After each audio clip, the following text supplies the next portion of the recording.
الحمدللہ رب العالمین والصلاة والسلام علی سید الانبیاء والمرسلین اما بعد فاعوذ باللہ من الشیطان الرجیم بسم اللہ الرحمن الرحیم۔ صدر الشریعہ بدر الطریقہ حضرت علامہ مولانا مفتی محمد امجد علی اعظمی رحمۃ اللہ تعالی علیہ بہار شریعت کے حصہ چھٹا اور صفحہ نمبر 1055 پر حج کے بارے میں کچھ احتیاطیں ذکر کر رہے ہیں۔ تو پچھلے سبق کے اندر بھی ان احتیاطوں کا ذکر ہوا۔ مزید صفحہ نمبر 1055 پر نیچے سے ارشاد فرماتے ہیں، تھوڑی موم بتیاں بھی ہوں کہ جہاز پر رات میں پاخانہ پیشاب کو جانے میں آرام دیں گی۔ پانی رکھنے کے لیے ٹین کے پیپے ہونے چاہیے کہ جہاز پر کام دیں گے، اور منزل پر بھی اچار چٹنی اگر ساتھ ہوں تو نہایت بہتر کہ ان کی بھی ضرورت پڑتی ہے۔ اسباب رکھنے کے لیے ایک چڑ کا بڑا صندوق ہونا چاہیے، اور اس میں ایک یہ بھی فائدہ ہے کہ بعض مرتبہ جہاز میں مسافروں کی کثرت ہوتی ہے اور جگہ نہیں ملتی۔ اگر یہ ہوگا تو تیسرے درجے کے مسافر کو بیٹھنے بلکہ تھوڑی دیر تکلیف کے ساتھ اس پر لیٹ رہنے کی جگہ مل جائے گی۔ اپنے صندوق اور بوری اور دیگر اسباب پر نام لکھ لو کہ اگر دوسرے کے سامان میں مل جائیں تو تلاش کرنے میں آسانی ہوگی۔ احرام کے کپڑے یعنی تہبند اور چادر یہیں سے یا بمبئی سے لے لے کہ احرام جہاز ہی پر باندھنا ہوگا، اور بہتر یہ کہ 2 جوڑے ہوں کہ اگر ایک میلا ہوا تو بدل سکیں گے۔ مستورات ساتھ ہوں یعنی عورتیں ساتھ ہوں تو ان کے احرام کی حالت میں منہ چھپانے کو کھجور کے پنکھے جو خاص اسی کام کے لیے بنتے ہیں بمبئی سے خرید لے کہ احرام میں عورتوں کے کسی ایسی چیز سے منہ چھپانا جو چہرے سے چپٹی ہو حرام ہے۔ کفن بھی ساتھ ہو کہ موت کا وقت معلوم نہیں، یا اتنا تو ہوگا کہ وہ کپڑا اس زمین پاک پر پہنچ جائے گا، وہ کفن والا کپڑا اس زمین پاک پر پہنچ جائے گا، اور اسے زمزم میں غوطہ دے لو گے، اور گرمی کا موسم ہو تو پنکھا بھی ساتھ ہو۔ اس کے بیان کرنے کی حاجت نہیں کہ کھانے کے لیے کیا لے جائے، کیونکہ اس میں ہر شخص کی مختلف حالت ہے، اور لوگوں کو معلوم ہے کہ ہمیں کن چیزوں کی ضرورت ہوگی اور ہم کس طرح بسر کر سکتے ہیں۔ وہ رسیتا پھر بھی اس کے متعلق بعض خاص باتیں عرض کر دیتا ہوں۔ آٹا زیادہ نہ لیں کیونکہ سمندر کی ہوا سے بہت جلد خراب ہو جاتا ہے اور اس میں سنڈیاں پڑ جاتی ہیں۔ صرف اتنا لے کہ جہاز پر کام دے دے، یا کچھ زائد، بلکہ گیہوں لے لے گندم کہ اس کو جدہ یا مکہ معظمہ یا مدینہ طیبہ میں جہاں چاہے پسوا سکتا ہے، اور چاول ضرور ساتھ لے کہ اکثر کھچڑی پکانی پڑتی ہے، اور آلو بھی ہوں کہ متواتر دال دقت سے کھائی جاتی ہے، لگاتار دال کھانی ہو تو پریشانی بن جاتی ہے، اور استطاعت ہو تو بکرے مرغیاں انڈے ساتھ لے لے۔ جہاز پر بعض مرتبہ گوشت مل جاتا ہے، مگر اس میں خیال کر لے کہ کسی کافر یا مرتد کا ذبح کیا ہوا تو نہیں، کیونکہ فتاوی عالمگیری میں ہے، حاشیے میں لکھا ہے کہ فتاوی عالمگیری میں ہے مرتد کا ذبیحہ مردار ہے، اگرچہ بسم اللہ پڑھ کر ذبح کرے، اور اگر مسلمان کا ذبح کردہ گوشت ذبح سے لے کر کھانے تک ایک لمحہ کے لیے بھی مسلمان کی نظر سے اوجھل ہو کر اگر مرتد یا غیر کتابی کافر کے قبضے میں گیا تو اس کا کھانا بھی ناجائز ہے۔ چنانچہ اعلی حضرت امام احمد رضا خان علی رحمت الرحمن ارشاد فرماتے ہیں، اگر وقت ذبح سے وقت خریداری تک وہ گوشت مسلمان کی نگرانی میں رہے، بیچ میں کسی وقت مسلمان کی نگاہ سے غائب نہ ہو، اور یوں اطمینان کافی حاصل ہے، ہو کہ یہ مسلمان کا ذبیحہ ہے تو اس کا خریدنا جائز اور کھانا حلال ہوگا۔ ہاں جی، مسالے پیسے ہوئے ہوں اور پیاز لہسن بھی ہوں، بڑیاں بھی ہوں تو بہتر ہے۔ مدینہ طیبہ کے راستے میں کئی منزلیں ایسی آتی ہیں جہاں دال نہیں گلتی، اس کے متعلق بھی کچھ انتظام کر لے۔ نیز مدینہ طیبہ جانے کے لیے مکہ معظمہ سے بھنے ہوئے چنے لے لے یا یہیں سے لیتا جائے کہ بعض مرتبہ اتنا موقع نہیں ملتا کہ دوسرے وقت کے لیے کھانا پکایا جائے، ایسے وقت کام دیں گے۔ گھی حسب حیثیت زیادہ لے کہ بدوؤں کو زیادہ گھی دینا پڑتا ہے اور زیادہ گھی سے وہ خوش بھی ہوتے ہیں۔ مسور کی دال ضرور لے کہ جلد گلتی ہے اور بعض دفعہ ایسا ہی موقع ہوتا ہے کہ جلد کھانا تیار ہو جائے۔ نمبر 21، خوشی خوشی گھر سے جائے اور ذکر الہی بکثرت کرے اور ہر وقت خوف خدا دل میں رکھے، غضب سے بچے، لوگوں کی بات برداشت کرے، اطمینان و وقار کو ہاتھ سے نہ دے، بیکار باتوں میں نہ پڑے۔ نمبر 22، گھر سے نکلے تو یہ خیال کرے جیسے دنیا سے جا رہا ہے، چلتے وقت یہ دعا پڑھے، اللہم انا نعوذ بک من وعثاء السفر وکآبۃ المنقلب وسوء المنظر فی المال والاہل والولد۔ واپسی تک مال و جان، اہل و عیال محفوظ رہیں گے۔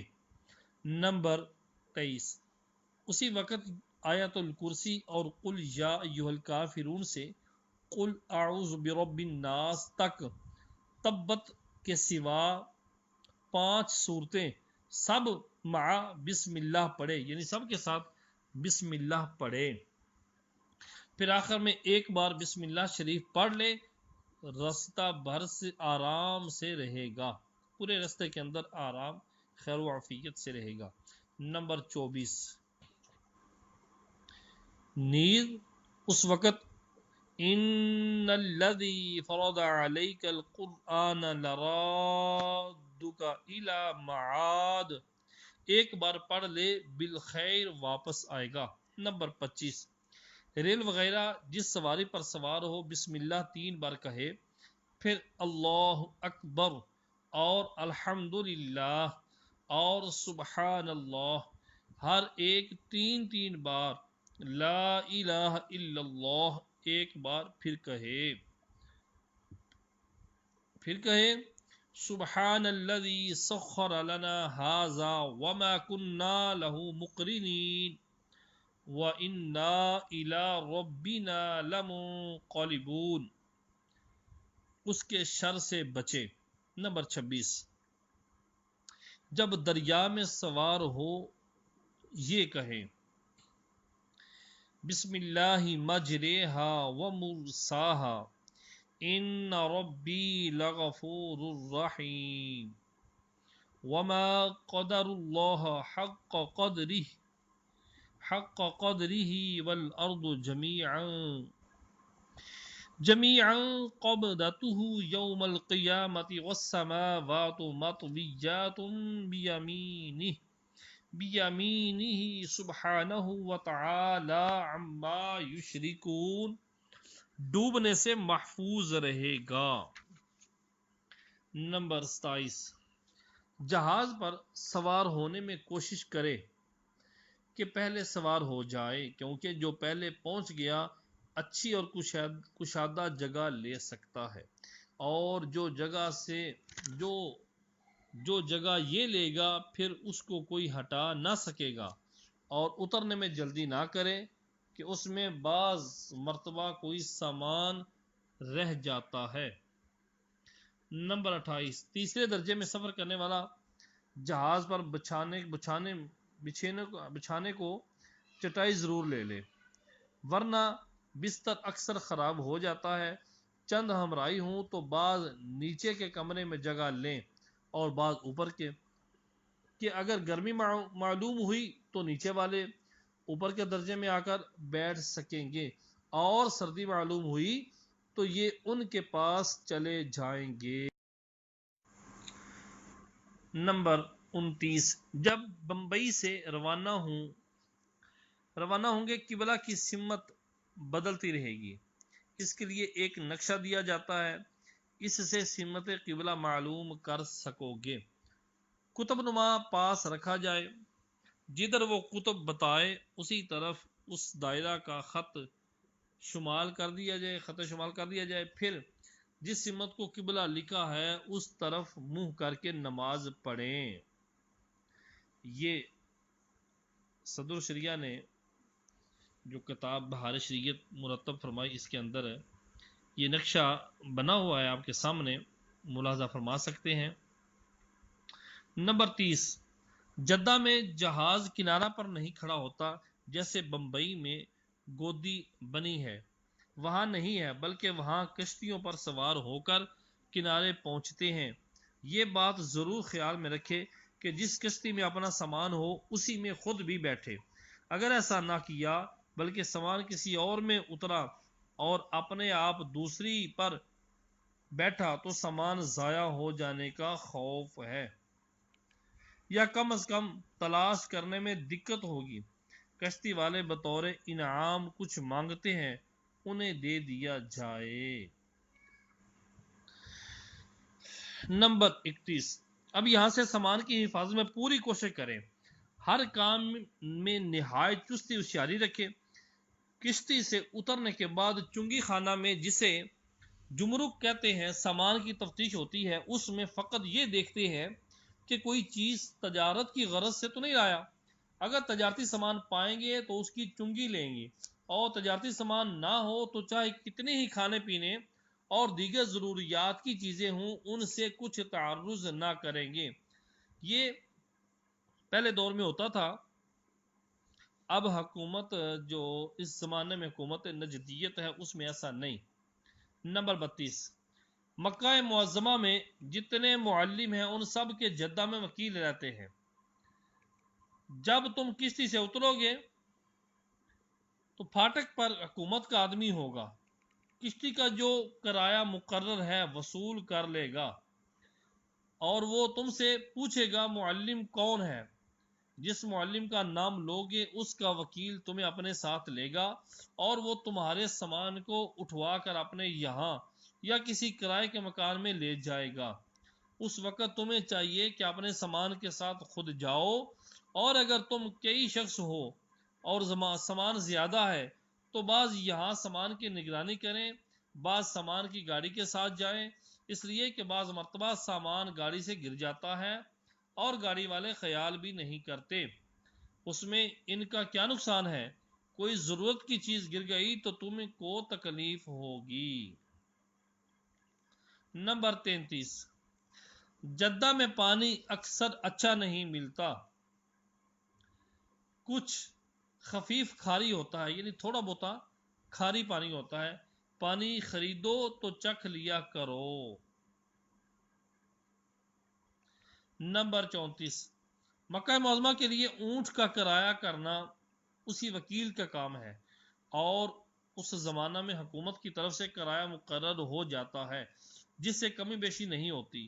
شقدف شبری جس کی تمہیں خواہش ہو اس کے موافق وکیل اونٹ کرایہ کر دے گا، یعنی اونٹ کے اوپر جو سیٹ وغیرہ بنی ہوتی ہے جس طرح کی تمہیں پسند ہو اس طرح کا وکیل تمہیں وہ کرائے پر اونٹ کر دے گا، اور کرایہ پیشگی ادا کرنا ہوگا، اور اسی اونٹ کے کرائے میں دریا کے کنارے سے مکان تک اسباب لانے کی مزدوری اور مکان کا کرایہ اور وکیل کا محنتانہ سب کچھ جوڑ لیا جاتا ہے۔ تمہیں کسی چیز کے دینے کی ضرورت نہیں، یعنی وکیل کا جو محنت کا جو پیسہ ہوتا ہے، جو وکیل نے کام کروایا ہے وہ سارا سب کچھ جوڑ لیا جاتا ہے، تمہیں کچھ چیز کے دینے کی ضرورت نہیں۔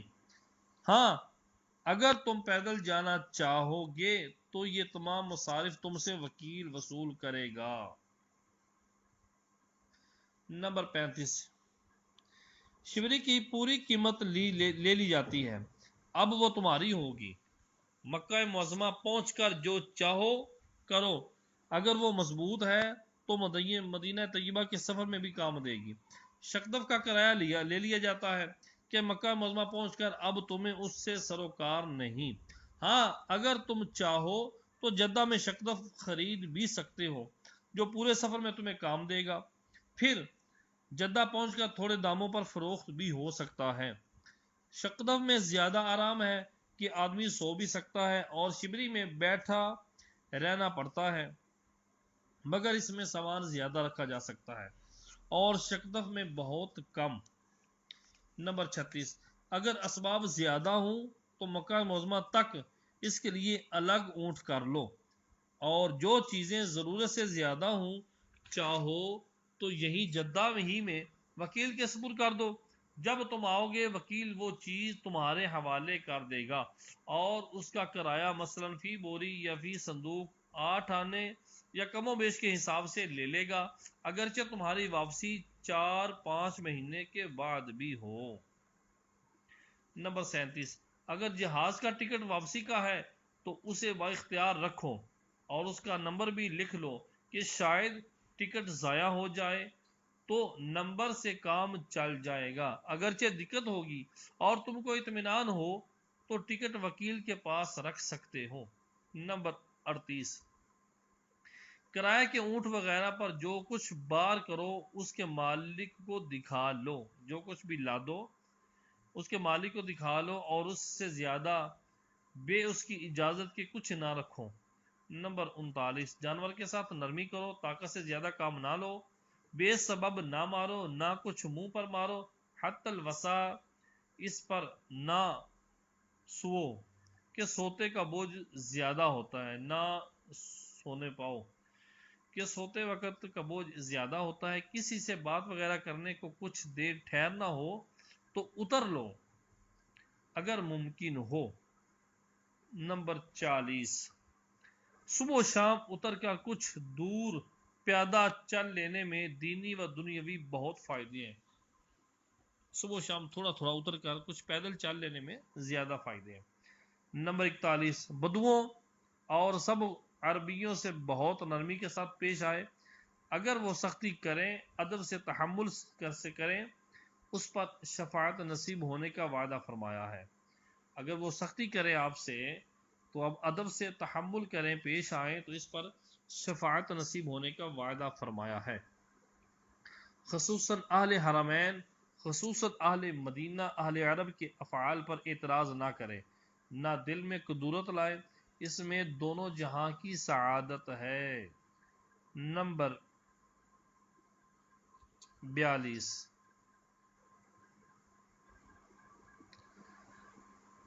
جو عربی نہیں جانتا اسے بعض تنخو جمال وغیرہ ہم گالیاں بلکہ مغلظات تک دیتے ہیں، یعنی ایسے لوگ بھی وہاں پہ ہوں گے جو گالیاں وغیرہ کچھ دیں گے، تو اگر ایسا ممکن ہو یعنی کہیں سے کوئی الفاظ ایسے بول دے آپ کے ساتھ گالیاں وغیرہ، تو شنیدہ کو محض نہ شنیدہ کر دیا جائے، یعنی سنی ان سنی کر دی جائے، اور قلب پر بھی میل نہ لایا جائے، دل پر بھی کچھ میل نہ لایا جائے، کدورت نہ لائی جائے۔ یوں ہی عوام اہل مکہ کو سخت خو و تند مزاج ہیں، اہل مکہ جو ہے وہ سخت مزاج تو ہیں، ان کی سختی پر نرمی لازم ہے۔ نمبر 43، جمال، یہ پیچھے بھی لفظ آیا تھا، جو عربی نہیں جانتا اسے بعض تندخو جمال وغیرہ ہم گالیاں بلکہ مغلظات تک دیتے ہیں۔ جمال یعنی اونٹ والے جو ہوتے ہیں وہ جمال کہتے ہیں، تو جمال یعنی اونٹ والوں کو یہاں کے سے کرایہ والے نہ سمجھیں، اپنے علاقے والے کرایہ والے جو ہیں اونٹ ایسے نہ سمجھیں بلکہ اپنے مخدوم جانیں اور کھانے پینے میں ان سے بخل نہ کریں کہ وہ ایسوں ہی سے ناراض ہوتے ہیں اور تھوڑی بات میں بہت خوش ہو جاتے ہیں اور امید سے زیادہ کام آتے ہیں۔ نمبر 44، قبول حج کے لیے 3 شرطیں ہیں۔ اللہ تبارک و تعالیٰ فرماتا ہے لا رفث ولا فسوق ولا جدال فی الحج، حج میں نہ فحش بات ہو، نہ ہماری نافرمانی، نہ کسی سے جھگڑا لڑائی. تو ان باتوں سے نہایت ہی دور رہنا چاہیے. جب غصہ آئے یا جھگڑا ہو یا کسی معصیت گناہ کا خیال ہو، فوراً سر جھکا کر قلب کی طرف متوجہ ہو کر اس آیت کی تلاوت کرے اور ایک بار لا حول شریف پڑھے. یہ بات جاتی رہے گی. یہی نہیں کہ اسی کی طرف سے ابتدا ہو یا اس کے رفقا، اس کے ساتھیوں ہی کے ساتھ جدال جھگڑا، بلکہ بعض اوقات امتحاناً راہ چلتیوں کو پیش کر دیا جاتا ہے کہ بے سبب الجھتے، بلکہ سب و شتم، گالی گلوچ، لعن طعن کو تیار ہوتے ہیں. اسے ہر وقت ہوشیار رہنا چاہیے. حاجی کو مبادہ یعنی ایسا نہ ہو، خدا نہ کرے، ایک دو کلمے میں ساری محنت اور روپیہ برباد ہو جائے. نمبر 45، کمزور اور عورتوں کو اونٹ پر چڑھنے کے لیے ایک سیڑھی جدہ میں لے لی جائے تو چڑھنے اترنے میں آسانی ہوگی. جدہ سے مکہ معظمہ 2 دن کا رستہ ہے. صرف ایک منزل رستہ میں پڑتی ہے جس کو بحرہ کہتے ہیں. اب جب یہاں سے روانہ ہو تو ان تمام باتوں پر لحاظ رکھو جو لکھی جا چکی اور آئندہ آپ کے سامنے بیان ہوگی. یعنی جو سنی آپ نے، جو آپ کے سامنے بیان ہو چکی، ان کو ملحوظ خاطر رکھنا اور آئندہ بھی کچھ ایسے آداب بیان کیے جائیں گے. نمبر 46، اونٹ پر عموماً 2 شخص سوار ہوتے ہیں. چکدف اور شبری میں دونوں طرف بوجھ برابر رہنا ضروری ہے. اگر ایک جانب کا آدمی ہلکا ہو اور ادھر اسباب رکھ کر وزن برابر کر لے، یوں بھی وزن برابر نہ ہو تو ہلکا آدمی اپنے شکدف یا شبری میں کنارے بیرونی سے قریب ہو جائے اور بھاری آدمی اونٹ کی پیٹھ سے نزدیک ہو جائے. نمبر 47، بعض مرتبہ کسی جانب کا پلہ جھک جاتا ہے، اس کا خیال رکھو. جب ایسا ہو تو فوراً اس طرف بیٹھ جاؤ کہ درست ہو جائے، کیونکہ اس کی وجہ سے اونٹ کو بھی تکلیف ہوتی ہے. اور شبری ہو تو گرنے کا کبھی اندیشہ ہے. اس کے درست کرنے کو اونٹ والا میزان میزان کہہ کر تمہیں متنبع کرے گا. میزان میزان، تمہیں چاہیے کہ فوراً درست کر لو ورنہ اونٹ والا ناراض ہوگا. نمبر 48، راہ میں کہیں چڑھائی آتی ہے کہیں اتار. جب چڑھائی ہو خوب آگے اونٹ کی گردن کے قریب دونوں آدمی ہو جائیں، اور جب اتار ہو خوب پیچھے دم کے نزدیک ہو جائیں. جب راہ ہموار آئے پھر بیچ میں ہو جائیں.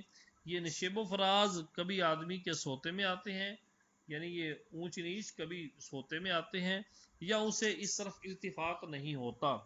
اس وقت جمال جگاتا اور متنبع کرتا ہے، اونٹ والا جگاتا ہے اور تنبیہ کرتا ہے. اول اول یا گدام گدام کہے تو آگے کو سر کر بیٹھ جاؤ، اور اگر ورا ورا کہے تو پیچھے ہٹ جاؤ. اور بعض بدو ایک آدھا لفظ ہندی سیکھے ہوئے فیشو فیشو کہتے ہیں، یعنی پیچھے پیچھے، اور کبھی غلطی سے آگے کہنا ہوتا ہے اور فیشو کہتے ہیں. دیکھ کر صحیح بات پر فوراً عمل کیا جائے اور اس جگانے پر ناراض نہ ہونا چاہیے کہ ایسا نہ ہو تو معاذ اللہ گر جانے کا احتمال ہے.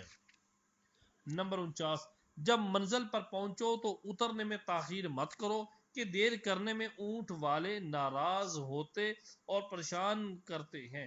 اور روانگی کے وقت بالکل تیار رہو، تمام ضروریات سے پہلے ہی فارغ ہو لو. نمبر 50، اترنے اور چڑھنے کے وقت خصوصیت کے ساتھ بہت ہوشیاری اور دیکھ بھال کی ضرورت ہے کہ ان 2 وقتوں میں سامان کے ضائع ہونے اور چھوٹ جانے کا اندیشہ ہوتا ہے، اور اس وقت بعض دفعہ چور بھی آ جاتے ہیں جن کو وہاں کی زبان میں حرامی کہتے ہیں. نمبر 51، منزلوں پر سودا بیچنے والے اور پانی لے کر بکثرت بدو آ جاتے ہیں، ان سے بھی احتیاط رکھو کہ بعض ان میں کے موقع پا کر کوئی چیز اٹھا لے جاتے ہیں۔ نمبر 52، جس منزل میں اترے وہاں یہ دعا پڑھ لے: اعوذ بکلمات اللہ التامات من شر ما خلق، اللہم اعطنا خیر هذا المنزل وخیر ما فیہ وکفینا شر هذا المنزل وشر ما فیہ، اللہم انزلنی منزلا مبارکا وانت خیر المنزلین۔ ہر نقصان سے بچے گا اور بہتر یہ ہے کہ وہاں 2 رکعت نماز پڑھے۔ جی نمبر 53، منزل میں رستہ سے بچ کر اترے کہ وہاں سانپ وغیرہ موذیوں کا گزر ہوتا ہے۔ نمبر 54، جب منزل سے کوچ کرے 2 رکعت نماز پڑھ کر روانہ ہو، حدیث میں ہے روز قیامت وہ منزل اس کے حق میں اس امر کی گواہی دے گی۔ نمبر 54، نیز انس رضی اللہ تعالی عنہ کہتے ہیں رسول اللہ صلی اللہ تعالی علیہ وآلہ وسلم جب کسی منزل میں اترتے تو رکعت نماز پڑھ کر وہاں سے رخصت ہوتے۔ نمبر 55، راستے پر پیشاب وغیرہ باعث لعنت ہے۔ نمبر 56، منزل میں متفرق ہو کر نہ اتریں بلکہ ایک جگہ رہیں۔ نمبر 57، اکثر رات کو قافلہ چلتا رہتا ہے، اس حالت میں اگر یا نیند آ گئی سو گئے تو غافل ہو کر نہ سو، بلکہ بہتر یہ ہے کہ دونوں آدمیوں میں جو ایک اونٹ پر سوار ہے باری باری سے ایک سوئے ایک جاگتا رہے، کہ ایسے وقت کہ دونوں غافل ہو کر سو جائیں۔ بعض مرتبہ چوری ہو جاتی ہے، شبری کے نیچے سے چور بوری کاٹ لے جاتے ہیں اور شقدف بھی بغل کی جانب سے چاہ کر کے مال نکال لے جاتے ہیں۔ خلاصہ یہ کہ ہر موقع اور ہر محل پر ہوشیاری رکھو اور اللہ عز و جل پر اعتماد، پھر انشاءاللہ العزیز الجلیل نہایت امن و امان کے ساتھ رہو گے۔ نمبر 58، راستے میں قضاء حاجت کے لیے دور نالی نہیں اور ایک چھتری اپنے ساتھ ضرور رکھو، اگرچہ سردی کا زمانہ ہو کہ قضاء حاجت کے وقت اس سے فی الجملہ پردہ ہو جاتا ہے، یعنی تھوڑا بہت بعض اوقات پردہ ہو جاتا ہے، اور بہتر یہ ہے کہ 3-4 لکڑیاں جن کے نیچے لوہا لگا ہو اور ایک موٹی اور بڑی چادر ساتھ رکھو کہ منظر پر لکڑیاں گاڑ کر چادر سے گھیراؤ کر لیا جائے تو نہایت پردے کے ساتھ رفع حاجت پوری کر سکو گے۔ اور عورتیں ساتھ ہوں تو ایسا انتظام ضرور ہے کہ خوف کی وجہ سے وہ دور نہ جا سکیں گی اور نزدیک میں سخت بے پردگی ہوگی، ایسا کریں گے تو محفوظ رہیں گے۔ نمبر 59، مکہ معظمہ سے جب مدینہ طیبہ کے لیے اونٹ کرایہ کریں تو ایک معلم کے جتنے حجاج ہیں وہ سب متفق ہو کر یہ شرط کر لیں کہ نماز کے اوقات میں قافلہ ٹھہرانا ہوگا۔ اس صورت میں نماز جماعت کے ساتھ بآسانی ادا کر سکیں گے کہ جب یہ شرط ہوگی تو اونٹ والوں کو وقت نماز میں قافلہ روکنا پڑے گا، اور اگر کسی وجہ سے نہ روک سکیں گے تو چند بدو حجاج کی حفاظت کریں گے کہ یہ باطمینان نماز ادا کر لیں، پھر وہ اونٹ تک پہنچا دیں گے، اور اگر شرط نہ کی تو صرف مغرب کے لیے قافلہ رکیں گے، باقی نمازوں کے لیے نہیں۔ اور اس صورت میں یہ کرے کہ نماز پڑھنے کے وقت اونٹ سے کچھ آگے نکل جائے اور نماز ادا کر کے پھر شامل ہو جائے، اور قافلے سے دور نہ ہو کہ اکثر خطرہ ہوتا ہے، اور بعض مرتبہ ایسا بھی کرنا پڑتا ہے کہ سنت یا فرض پڑھنے تک قافلہ سب آگے نکل گیا تو باقی کے لیے پیچھے آگے بڑھ جائے۔ بعض مرتبہ ایسا بھی کرنا پڑتا ہے کہ سنت یا فرض پڑھنے تک قافلہ سب آگے نکل گیا تو باقی کے لیے پھر آگے بڑھ جائے، ورنہ قافلے سے زیادہ فاصلہ ہو جائے گا۔ اور یہ بھی یاد رکھنا چاہیے کہ فرض و وتر اور صبح کی سنت سواری پر جائز نہیں، ان کو اتر کر پڑھے، باقی سنتیں یا نفل اونٹ کی پیٹھ پر بھی پڑھ سکتے ہیں۔ تنبیہ: خبردار خبردار خبردار، نماز ہرگز نہ ترک کرے کہ یہ ہمیشہ بہت بڑا گناہ ہے، اور اس حالت میں اور سخت تر کہ جن کے دربار میں جاتے ہو رستے میں ان کی نافرمانی کرتے چلے جا رہے ہو تو بتاؤ کہ تم نے ان کو راضی کیا یا ناراض۔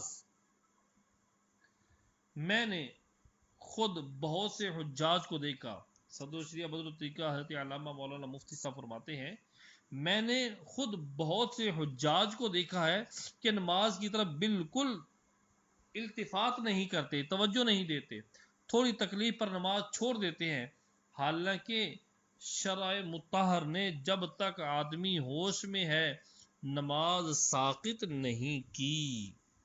صلو علی الحبیب صلی اللہ تعالی علی محمد۔